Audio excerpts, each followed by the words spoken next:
Hello listeners, Jordan here. I just want to let you know that you can listen to Nighttime early and ad-free on Amazon Music. Include it with Prime.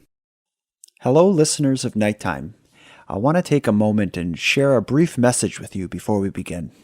Despite no one asking and even fewer likely caring about my opinion on the holidays, I'd like to talk about it anyway. And I'll be open about this. I've always despised this time of year. Yes, I'm very much a Scrooge, but I'm trying to warm up to it, mainly in hopes that I don't provide a dark cloud over my son's experience of the holidays. My problem is that I have a hard time seeing past the economic functions that have slowly been infused into almost every aspect of the tradition. In my eyes, sadly, this is simply the time of year folks are obligated to line up in busy stores and overpay for unwanted gifts that will very quickly end up in a landfill. Take a moment and think about it. How many gifts did you buy that amount to nothing more than a non-biodegradable symbol of a donation made to Walmart shareholders? Although on its surface, this mass gift-giving may seem wholesome, long ago it mutated into a commercial event that serves only the bottom line of the retailers of the world. And the clever part, they made us feel completely obligated to take part in it. So as you can probably tell, I'm not into buying or receiving gifts. As an attempt to enjoy the holidays, I've done my best to ignore the frenetic shopping. Instead, I purchase only reasonable amounts of meaningful gifts and buy only for children. With gift giving having a smaller role in the holiday, I'm now free to focus on the more important parts, like spending quality time and connecting with my family and friends. So the message I have for those of you who haven't turned off this episode already, remember that the holidays are about connecting with loved ones, not for compulsive shopping. Make sure you call your relatives that you haven't spoke to in years, call your high school best friend, and if you're still lucky enough to have them with you, take your mom or dad or grandparents out for a coffee and a chat. Now, this idea of connecting and reconnecting with those who make your life special actually found its way into this episode. What you're about to hear is the first of a two-part episode that's a holiday special. The loose theme of these episodes is reconnecting with those who make life special. Although I didn't originally choose a Where Are They Now style episode to fit my thoughts on the holiday, during the production of these episodes, it hit me how appropriate it was. So, with all that said, let's now get to the episode. But first, from me to you, I wish you all a safe and happy holiday. You are tuned to the Nighttime Podcast, focused on the fringe of Canada.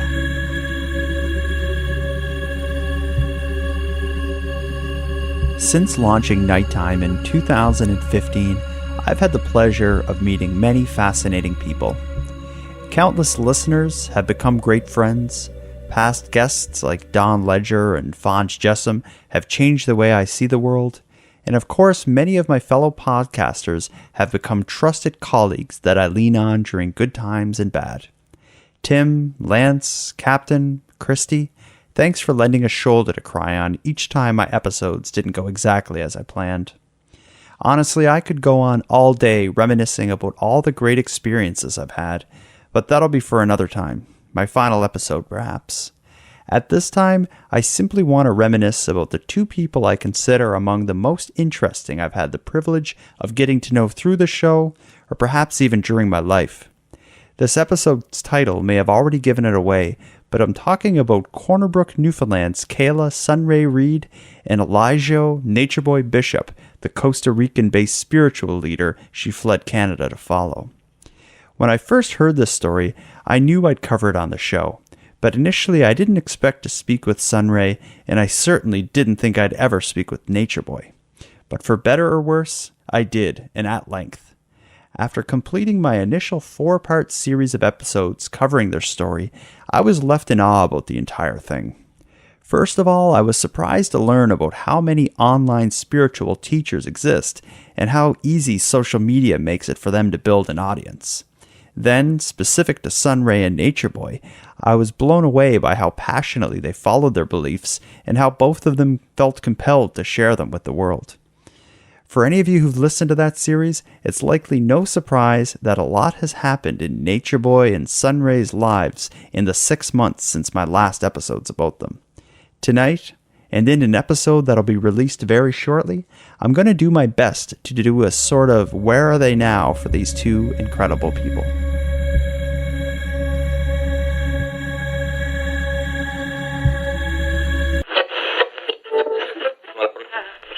Hello, listeners of the Nighttime Podcast. This is Christy Lee from the Canadian True Crime Podcast. Now, don't be put off by my weird accent. I am in fact Australian, but I've lived in Canada for almost 9 years now. I'm a huge fan of Nighttime, and Jordan has made several guest appearances on my show where he shows off his acting chops by voicing several characters and stories I've told. He's been kind enough to let me tell you about my latest series, Robert Picton. I'm taking a deep dive into the life and times of Canada's most prolific serial killer, his many victims, and where the police went wrong. Now, Jordan himself appears in this series too. If Robert Picton doesn't interest you, I've also covered Paul Bernardo and Karla Homolka, as well as a variety of other cases you probably haven't heard of. To find me, just search for Canadian True Crime. Thanks again, Jordan, and I'll hand you back to the Nighttime Podcast.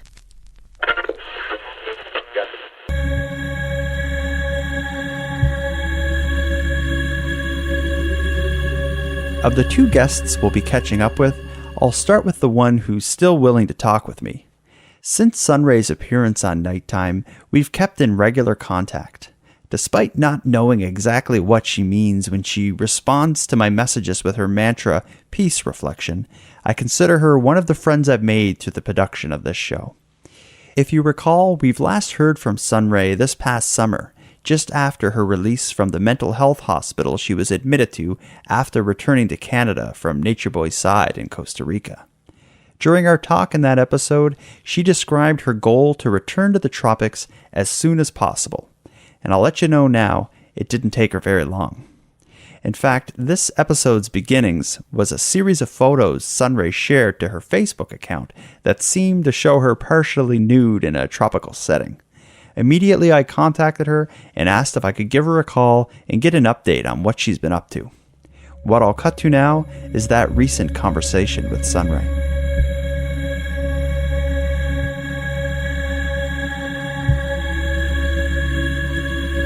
And I hear some commotion in the background. Where are you? Are you just on this side of the road?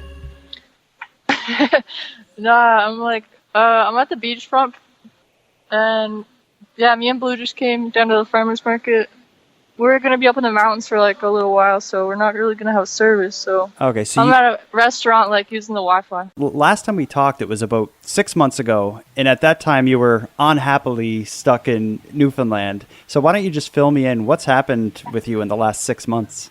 Well, prior to returning to Newfoundland, I met up with family in Florida. They were saying like, oh, don't worry, when we go back to Canada, you won't be, put in the hospital. Like, we got your back. And when I get there, I get put in there for almost a month. Mm-hmm. And so that was quite drastic change from, being up in the mountains, isolated from everyone, to being in a mental institution. Mm-hmm. And you also didn't have a phone. I remember that was a big deal. Right. They were, I was trying to take videos, and the family, some beings, they were really not happy that I was taking videos. So I would only have my phone like sometimes there. Mm-hmm. So I get out of the hospital, and I get my own apartment. So that was great. Like, I have my own space. But at the same time, it was like I grew out of the environment. I wasn't really resonating with anyone there anymore. Like, I would go around beings, and it was like we would repel each other after we would be around each other for so long. We were on such different frequencies that it would drain my energy. Yeah, so you were in Newfoundland, and things weren't the way you thought your family or the family made it sound, and you weren't connecting with people and resonating with people. So I know you're not in Newfoundland now. So where are you, and what led to you leaving? Tell me about that. Yeah, so when I got back to Canada, I say like, I'm actually going to be here only for like a few weeks. Like, I'm out of here. Like, I was just ready to go even when I was in Florida, I just felt the pull back to the Costa Rica, and so yeah, I get back to Canada. I'm there for 6 months, and then I go to the U.S.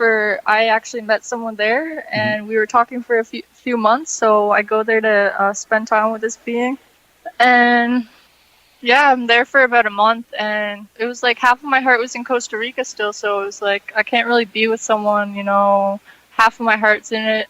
So I decided, I'm gonna head to the Caribbean.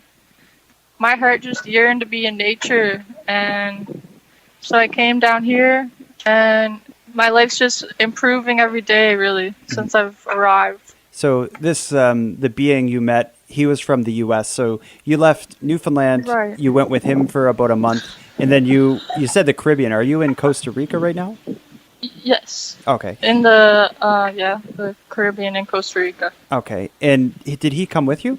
No, I think he's going to Caribbean, but I'm not in contact with this being anymore. Okay. But someone I knew before I met this guy, he is with me now, and yeah, he arrived here about a week ago, and I've been in Costa Rica for like 2.5 months now. Oh, okay, great. And how did you get to Costa Rica? You just had money saved up and you bought a plane ticket from the U.S.?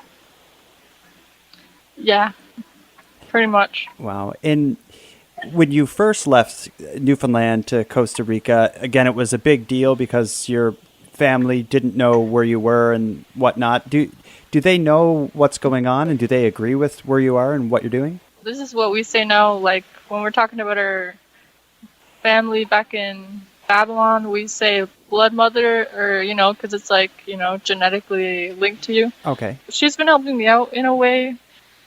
She has to take care of the family there, so she doesn't really want to be sending me money. So it's like she wants me to get a job here, or she's like, come home or come back here. It's not my home there. But yeah, I mean, I know that the universe is working in my favor, so even if I'm not receiving money from anyone in Canada or in Newfoundland, I know I'm going to be taken care of. So does your blood mother's not like trying to get you back? She's okay with you. She's accepting that you're blazing your own trail. I mean, she would rather me come back there, but she knows that I'm happy. So what else could she ask for? Yeah. Are you working? And if not, how are you getting by with like food and accommodations and such? Like what's your life like? Well, before my husband, we don't think we need to have papers to get married, so we say we're married. Mm-hmm. Before he arrived, I was volunteering. So there's like a website called Workaway. It's like a work exchange, so you can get a place to stay. Maybe some places have food included. Mm-hmm. So I work with some families at some hostels. And when Blue arrived, we started camping on the beach.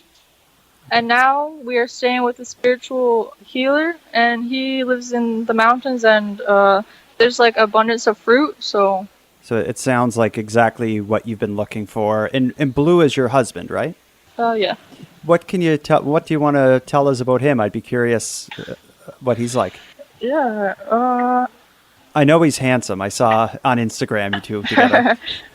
He really connects me more to, like, we both just complement each other in a way that is like indescribable, really. Okay. I know you're happy just by your Instagram and Facebook posts. I was watching when you were in Newfoundland and I saw you like walking through trails and whatnot. I just felt like you were just looking for what you had in Costa Rica and struggling to connect with nature. And now when I look at your pictures on Instagram and Facebook, you're on the beach and you're sunbathing and, doing all these incredible things. So I'm really happy that you found your way, at least it seems. And I just hope you're safe there. Are you like well looked after with food and in accommodations? It just feels like everything's falling into place. Like, I feel like I'm going to be taken care of. And like, the more I feel that, the more it's in my reality. And the more I believe in that, the more it's like shown to me to be true. Yeah, I mean, financially, I know I'm going to be taken care of, whether that's by other beings helping me out, whether that's by some magic. You know what I mean? Mm-hmm. Well, that's great. What is your plan? Like, you and Blue, as well as you, plan to continue life together. Do you plan to stay there, or like what's in the future for Sunray? Well, we actually met some beings that were in Melanation today. They were at the farmers market that we went to, and they're staying with another lady that is on the same kind of path that we're on, and she has like a lot of property. And yeah, I think that after we stay in the mountains for a while, we're going to head over there with the beings that were in Melanation and also that are on the same kind of journey. When you first arrived in Costa Rica, did you plan to try to track down Natureboy and reconnect with them? Before they experienced like the whole situation with the police or whatnot, we were actually talking with them, and we were considering going with them. Mm-hmm. And last I've heard, they're all basically in prison or somewhere awaiting deportation to back to the America or wherever they're from, I guess. Yeah. All right. Well, that's about everything that I wanted to talk to you about. I just kind of wanted to get an update on your life, and it sounds like you're doing well. So people who listen to my show that want to help you and maybe send you some food or something, how can people contact you? Well, I have an email. It's Sunray love7@gmail.com. That's my email.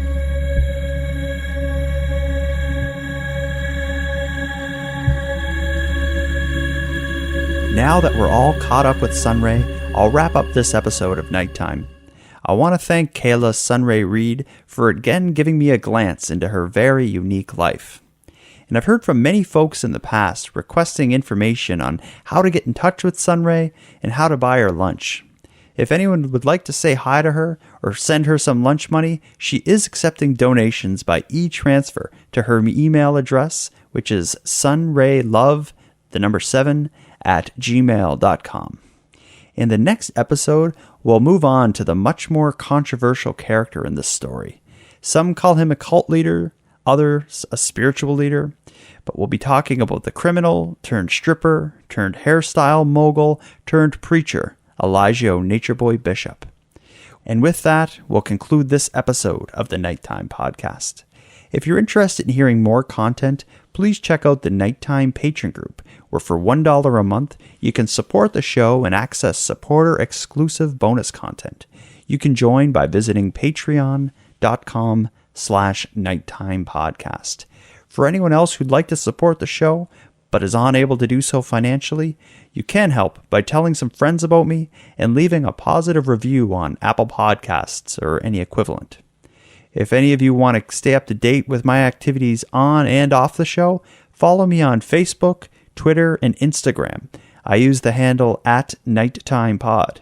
If you have any story ideas or feedback from the show, I'd love to hear from you at nighttimepodcast@gmail.com. So thanks again for listening, and until next time, keep looking around and let me know if you see anything weird. The Nighttime Podcast is written, hosted, and produced by Jordan Bonaparte. Copyright Jordan Bonaparte. Like, the trees, they're living beings, just like we are, and they can feel. And yeah, come to the tropics. It's waiting for you.